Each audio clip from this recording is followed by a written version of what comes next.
अस्सलाम दोस्तों, मैं हूं साजिद मोहम्मद ताहिर और आप देख रहे हैं चैनल वीज़ावेज़। थाईलैंड के गवर्नर युथासक स्पासर ने कहा है कि वो ओवरस्टे की बुनियाद पर किसी भी टूरिस्ट को डिपोर्ट नहीं करेगा। उन्होंने कहा है कि 7,000 के करीब रशिया और यूक्रेन से टूरिस्ट यहाँ मौजूद हैं और उनका वीज़ा एक्सटेंड होना बाकी है, लेकिन गवर्नमेंट ने यह फैसला किया है कि 30 दिन की एक्सटेंशन बग़ैर किसी इजाफी फ़ी के या बग़ैर किसी फ़ी के कर दी जाएगी और जो नॉर्मल जो फ़ी है वो 1900 बात 1900 बात बनती थी, उसे वेव ऑफ कर दिया गया है। उन्होंने कहा है कि फुकेट, कोह सुमोई और पिताया और कराबई, इन जगहों में ज़्यादा टूरिस्ट मौजूद हैं जिनका ताल्लुक़ रशिया और यूक्रेन से है। मैक्सिमम टूरिस्ट जो है वो रशिया से हैं और चूंकि रशिया की फ़्लाइट्स सस्पेंड हो चुकी थी, वहाँ पॉलिटिकल अनरेस्ट है, इसलिए जो है वो लोग यहाँ पे फंस गए हैं। उन्होंने कहा कि कम अज़ कम एक हफ़्ता के लिए तो ये लोग हमारे मेहमान होंगे।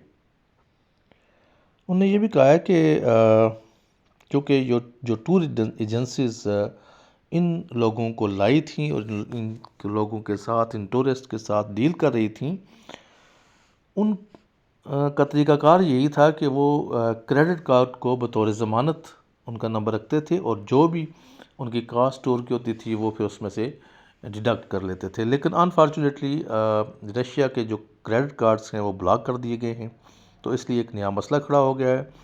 इस मसले को हल करने के लिए टूरिज़म एसोसिएशंस और मुतल्लिका कंट्री उनके सफारतखाने बैठ के इसका सलूशन जो है वो निकाल लेंगे या कोई उसके मुतबादल पेमेंट का तरीक़ाकार वज़ा करेंगे।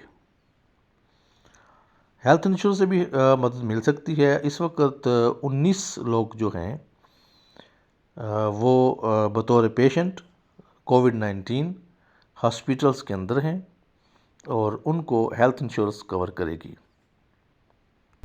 इवन दो जो सोलो ट्रैवलर्स हैं, मतलब ग्रुप में नहीं है, किसी टूर एजेंसी के साथ नहीं है, सोलो ट्रैवलर हैं, आज ख़ुद वो टूरिज़म के लिए आए थे, तो उनकी ट्रीटमेंट भी, उन पेशेंट्स की ट्रीटमेंट भी प्रॉपर तरीके से की जाएगी। और अगर मैं ये कहूँगा कि उन्होंने कहा है कि थाईलैंड जो है वो किसी भी टूरिस्ट को डिपोर्ट नहीं करेगा। 70% जो टूरिस्ट हैं वो इस वक्त फुकेट में मौजूद हैं और रशिया के तकरीबन 4,000 और यूक्रेन के 400।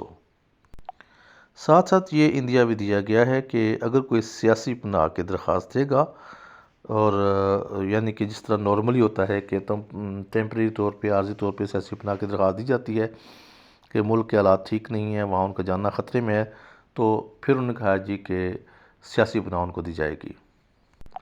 30% तक जो रशियन थे वो मिडल ईस्ट के ज़रिए वापस अपने मुल्क में चले गए हैं। थाईलैंड ने एक बहुत अच्छा फ़ैसला किया है और टूरिस्ट के लिए ये एक बहुत बड़ा फ़ैसला है और इसको सराहा जाना चाहिए। थाईलैंड का वीज़ा हासिल करने के लिए 1 साल की बैंक स्टेटमेंट ज़रूरी है। पाकिस्तान के हवाले से मैं बात कर रहा हूँ। अगर आपके पास 1 साल की बैंक स्टेटमेंट है तो आप थाईलैंड का वीज़ा बड़ी आसानी से हासिल कर सकते हैं।